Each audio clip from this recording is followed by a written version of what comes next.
pai fala que ele nasceu no Engenho Central, porque meu avô trabalhou no mas Engenho. Ele tinha colônias enormes. Ele mandou a foto. Aí ele falou, seu pai nasceu dia 4 de setembro de 1960, foi nasceu. Tá o nome do meu avô lá, da data de nascimento. Então, todas essas casinhas aí que hoje viraram até ateliê e tudo mais, à direita de quem entra no Mirante, é tudo de funcionário do Engenho Central, essas casas aí. Que bacana, hein? Pois é. Então, muito bom. Então, um pouquinho de história. Não, isso é 1 hora de conversa. Imagina pegar as estradas aí que a gente fica 4 horas num carro. Tem bastante, viu? Tem bastante. Tem 2 aqui que eu quero te perguntar. Teve uma que eu salvei uma turma todinha. Eu, inclusive, tá na África do Sul, de um avião que nós estávamos vindo da Suazilândia. E o Orlando B estava conosco, o Celcinho também estava conosco, né? E nós decolamos lá da usina e éramos para chegar numa região próxima a Joanesburgo, tipo grande Joanesburgo, uma cidadezinha chamada Germantown. Como era uma comitiva grande, técnicos aqui da usina da Barra e eu, o Celcinho e 2 professores da Exalc, o Dematê e o Scardo, não sei se conheceu esses 2. O Dematê, sim, o Scardo não. Então, inclusive o Dematê também está convidado para vir aqui, tá? O Scardo era professor na engenharia na área de irrigação e drenagem, um grande especialista. E nós fomos lá justamente para ver irrigação de cana. E então fretamos um avião, um King Air. E esse avião então foi preparado, que além do piloto, nós éramos em 10. Esse avião era da própria empresa proprietária das usinas que nós íamos visitar. Então, como estava o seu Orlando Meta, um bruto usineiro aqui, eles fizeram uma modificação no interior do avião, ao invés sentando um de costa para o outro, eles arrumaram uma fileira de bancos de um lado, outra fileira aqui, né? Então havia 5 de um lado, 5 do outro, e era um King Air grande. Como não tinha copiloto, o Celcinho era piloto, inclusive, brevetado. O comandante convidou o Celcinho para ir do lado dele. Como o Celcinho não falava inglês, daí ele falou para mim, senta aqui atrás, nesse banco aqui, fica logo atrás do meu, qualquer coisa em inglês você me ajuda, né? Quando estávamos chegando em Germantown, o piloto fez todo o procedimento de pouso e escutamos um barulhinho lá e as luzinhas do trem de pouso não acenderam, as verdinhas, tá? Ficaram vermelhas. E o piloto deu uma pequena arremetida e falou, eu perguntei para ele, o que está acontecendo? Falou, eu acho que tem uma pane do painel, que às vezes pode ter a pane, o trem desceu, mas as luzes que deviam ficar verdes não... Falou, eu vou fazer uma volta e pedir para a torre verificar se o trem de pouso está abaixado, porque é um procedimento que por binóculo... Visual. Então, ele passou, a torre avisou que o trem não tinha baixado realmente, né? Fudeu. Então, o piloto, você precisa ver o sujeito, o desespero dele, o nervosismo dele. Imagina eu, então. Bom, então esses aviões, eles têm um jeito de descer o trem com um macaco hidráulico, uma alavanca. Isso existe. Mecânico o negócio. É mecânico. Então ele fez o procedimento, ele subiu mais um pouco, falou, então eu vou descer o trem de pouso manualmente. Mas a turma estava sabendo disso atrás? Não, porque não tinha ele estava ouvindo tudo pelo rádio e falando comigo, porque ele ficou apavorado. Passando cagaço sozinho, vocês dois. E o Celcinho também estava escutando isso. E daí ele falou, eu vou subir mais e daí vou fazer o procedimento. E eu vi que ele deixou o avião com uma velocidade reduzida, no plano, e levantou uma alavanquinha que tinha embaixo assim, viu o movimento que ele fez assim, e a alavanca era como se fosse um freio de mão de carro aqui, né? Ele começou a bombear. E nada, a alavanca não tinha pressão nenhuma, né? Daí que deu o desespero no sujeito. Ele falou, não estou conseguindo nem manualmente abaixar o trem de pouso. Vamos ter de fazer um pouso de barriga. E... Pouso de barriga? Fala para os trouxas que nem nós. O pouso de barriga, o avião sem trem, ele... Barriga. Então daí ele fez uma comunicação dizendo que era uma pane mesmo. E o pessoal, uma super organização. A gente já viu bombeiros se movimentando e tudo mais, e aplicar espuma na pista, no ponto em que recomendado de toque, uma espuma anti-incêndio, né, porque o avião sai faiscando. Vai uma ficção aí. Então, e ele estava com combustível, então ele falou, eu vou dar umas voltas para baixar um pouco o nível de combustível. Né? É por isso que eu não ando nessas merdas, mas continua. Então, daí eu fiquei tudo certas coisas que parece que são por Deus, né? Então, aquele ambiente tenso, eu bato o olho no banco do piloto, atrás tinha uma bolsa e tinha um encarte lá, plastificado, e explicando como descer o trem de pouso manualmente. Ou seja, o cara está fazendo errado na bombada. Então, eu peguei aquilo ali, li, falei, eu vou fazer esse procedimento, né?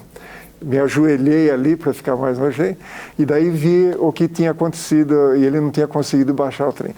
Essa alavanca, você precisava levantar, girar 90 graus e descer no entalhe. É como quando nos macacos de carro antigo você fazia isso daí para dar pressão, né?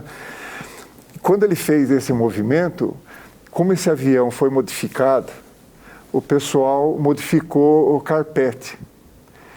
E o carpete avançou nessa região. E quando ele abaixou, ele não percebeu que o carpete não permitiu que a alavanca se encaixasse direitinho né? Então eu afastei o carpete, fiz a manobra e bombei até sentir pressão. Falei, bom, agora daqui para dentro você desce o trem, viu? E descemos o avião desse jeito aí. Essa época aí, se eu fosse o dono da usina, você já tinha contrato o resto da vida. Você podia fazer cagada na usina. Mas por isso que eu falei que eu sou muito frio nessas situações, né? Frio? Não tenho medo, não tenho não sei se tenho cuidado comigo, não sou um desastrado, estabanado, né? Mas um cara tentou matar ele, apareceu com presunto. Agora ele está falando para mim que ele quase caiu de avião e acertou o trem de pouso e é muito bom. Ó, essa daqui, você sabe que tem mais uma de avião. Então por favor, manda aí. Toca o pau. Desse relacionamento da Barra com os africanos, eles quiseram ver se podiam participar do projeto, que eram especialistas em irrigação. Então, fizeram uma comitiva de engenheiros lá, que eu tinha conhecido, e acertei tudo com o seu Orlando Meto para trazê-los para o Brasil. E naquela época, o voo da África do Sul chegava no Galeão, e depois precisava pegar um outro avião para Congonhas. O avião... era o 707, aquelas 4 turbinonas, e ele saía do Rio também por razões também de pressão atmosférica que a turbina consumia mesmo, coisa desse tipo, né? E então o senhor Orlando falou para mim, eu vou fretar um avião e você vai buscar esse pessoal no Galeão, você conhece todos eles, e traz diretamente aqui. A gente descia em São Manuel, a usina não tinha. E fizemos isso tudo. No fim da visita, o senhor Orlando falou, agora você leva eles de volta para o Galeão. Levei. Quando nós decolamos do Galeão, o piloto pediu o caminho, né? E o pessoal fez a gente fazer um voo esquisito. E ao invés de cortar diretamente, que podia, e vir em direção a São Manuel, eles mandaram fazer uma aerovia indo até Santos, e depois Sorocaba e depois São Manuel. Porque tinha ponte aérea, eu acho que tinha razão para fazer isso, né? Quando nós estávamos perto daí no avião estávamos eu e o Bombini, o piloto, eu e ele. Quando nós estávamos em cima de São José dos Campos, o motor desse lado aqui parou. Mas parou seco. né? O Bombini só teve tempo... Mas aí, bambeia lá em cima? Se para seco? O tranco é enorme, porque a hélice está virando ainda, mas o motor morreu. O que deu tempo dele fazer, porque era muito experiente, ele embandeirou a hélice, ou seja, ele pôs em passo e bandeira. Como essas hélices são reversíveis, que aliás foi o que derrubou o avião aqui, o do reverso, né? Ele embandeirou, então ela não oferece resistência para o avião. E esse avião, sem as pessoas, só eu e ele, voava perfeitamente com motor, com apenas um motor. E o piloto super experiente. E ele pediu para São José dos Campos, a pista da Embraer, para pousar ali.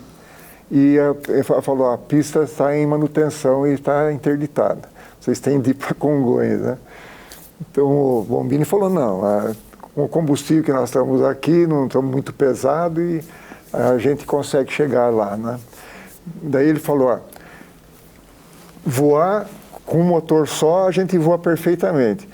Quando eu tocar o avião na pista, eu preciso compensar a falta desse lado, porque o arrasto é muito grande devido à proximidade do solo. Eu tenho de frear mais de um lado, porque os freios são independentes, do que do outro. E pode acontecer que o pneu pode estourar. Você está dando medo na turma de andar de avião, eu só estou falando para você. Então, bom, eu estou ficando com cagaço de entrar no avião. Então, mas depois que passei por tudo isso, falei, não tenho medo, viu? Porque a coisa é muito rara. Você está falando aí, puta merda. Então, bom, não deu outra. Quando o avião tocou na pista e ele tentou compensar, explodiram os pneus. E aí? Nossa, esse avião virou um macaco saltitante na pista, de tudo quanto foi jeito. Capotou o avião? Não, ele só virou, e a gente ficou tonto lá dentro da rapidez das piruetas, e nós descemos na pista auxiliar, porque a pista principal, o pessoal, se precisasse interditar, a pista principal ainda funciona. E o avião foi rodando até que tinha chovido, e tinha grama entre as duas. Ele só parou... Fudeu tudo. Só parou... quando as duas rodas que já estavam sem o pneu e enterraram na grama. Então foi uma bruta pancada, não pegou fogo, mas nossa, um bombeiro, ambulância, foi um perereco. Um perereco lá. Fortes emoções eu já vivi. Não, fortes?